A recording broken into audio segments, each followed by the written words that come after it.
안녕하세요 여러분. 이곳은 괴담의자입니다. 오늘도 무서운 이야기와 함께 여러분을 소름 돋는 세계로 안내해 드리겠습니다.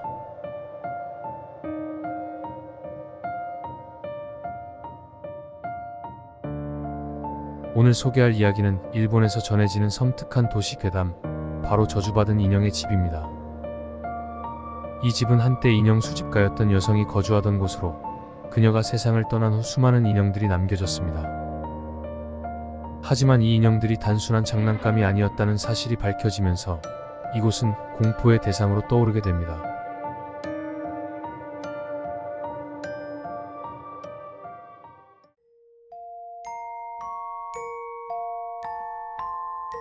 일본의 작은 마을에는 오래전부터 저주받은 인형의 집으로 불리는 장소가 있습니다.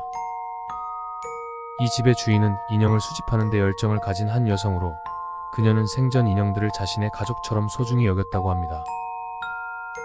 그러나 그녀가 갑작스럽게 세상을 떠난 후 이 집과 인형들에 대한 무서운 소문이 퍼지기 시작했습니다. 마을 사람들은 이 집을 멀리하기 시작했습니다. 그들은 밤마다 인형들이 움직이고 집에서 이상한 소리가 들린다고 주장했습니다.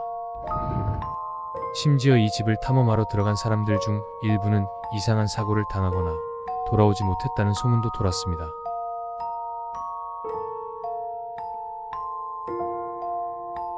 이 인형들 중 가장 유명한 인형은 미카라는 이름을 가진 오래된 일본 전통 인형입니다.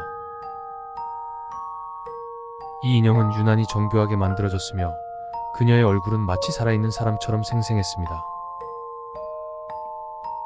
미카는 특히 이상한 사건들과 관련이 많았는데 주인은 그녀를 가장 아끼는 인형으로 자주 자신과 함께 다니곤 했습니다. 그러나 주인이 사망한 이후 미카가 있는 방에서 이상한 일들이 벌어지기 시작했습니다. 이 집에 방문했던 한 젊은 여성은 미카를 바라보다가 갑자기 몸이 굳어버리는 경험을 했습니다. 그녀는 미카의 눈이 자신을 쳐다보고 있었다고 말했습니다. 그 후 그녀는 그 집을 떠나고 나서도 미카가 자신의 꿈에 자꾸 나타나며 잠을 이루지 못했다고 전합니다. 그녀는 결국 심리적으로 불안정해져 치료를 받아야만 했습니다.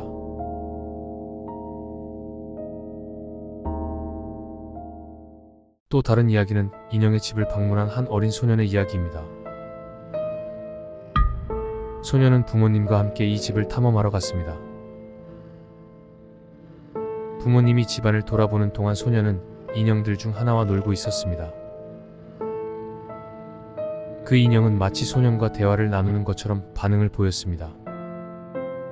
소년은 너무나도 즐겁게 그 인형과 놀았고 시간이 어떻게 가는지 몰랐다고 합니다.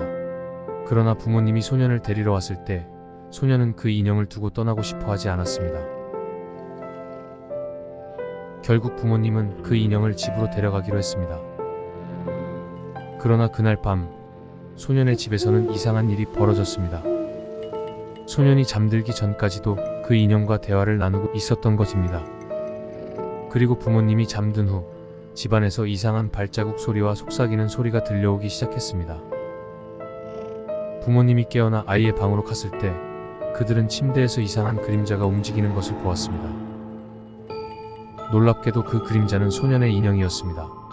부모님은 즉시 인형을 버리기로 결정했고 그 인형을 버린 뒤로는 더 이상 이상한 일이 일어나지 않았다고 합니다.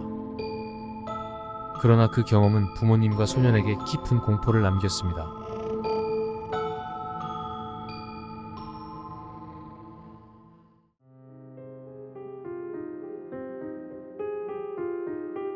또 다른 섬뜩한 사건은 이 집을 조사하던 한 사진작가에게 일어났습니다. 그는 이곳을 촬영하기 위해 찾아왔고 특히 인형들의 표정을 자세히 찍기 위해 카메라를 준비했습니다. 그러나 이상한 점은 사진을 찍을 때마다 인형들의 표정이 미묘하게 달라졌다는 것이었습니다. 마치 살아있는 것처럼 인형들의 눈동자가 카메라 렌즈를 따라 움직였고 미소를 짓던 인형이 인상을 찌푸리거나 고개를 돌리는 것처럼 보이기도 했습니다. 사진작가는 처음에는 카메라의 오류나 조명 문제일 것이라고 생각했지만 집을 떠난 후 사진을 확인하던 중 섬뜩한 사실을 깨달았습니다. 인형들의 표정이 실제로 변하고 있었던 것입니다. 이 사진들은 이후로도 많은 연구자들에게 관심을 끌었지만 아무도 그 원인을 설명할 수 없었습니다.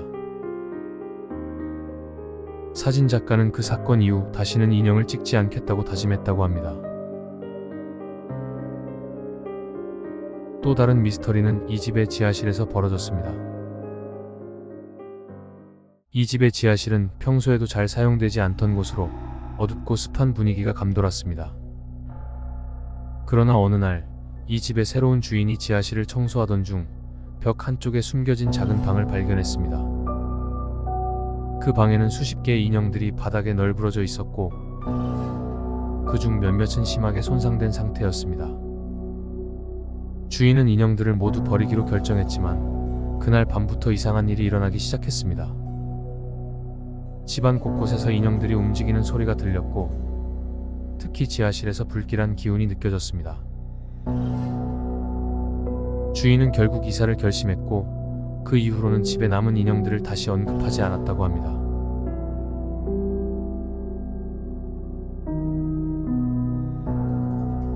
이 인형의 집은 여전히 공포의 상징으로 남아있으며 수많은 미스터리를 간직하고 있습니다. 많은 사람들이 이 집을 찾았지만 그중 일부는 집을 떠나고 나서도 그곳에서 겪은 일들을 잊지 못하고 있습니다.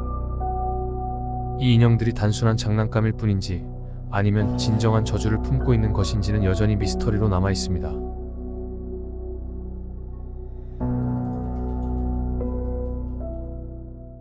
오늘도 괴담의자에서 함께한 저주받은 인형의 집 이야기가 여러분의 밤을 조금 더 서늘하게 만들어 드렸기를 바랍니다. 그리고 잊지 마세요. 괴담의자 구독, 좋아요, 그리고 알림 설정을 하시면 새로운 공포 이야기를 가장 먼저 들으실 수 있습니다. 혹시 방 안에 있는 인형이 움직이는 듯한 느낌이 들진 않으신가요? 좋은 꿈 꾸세요.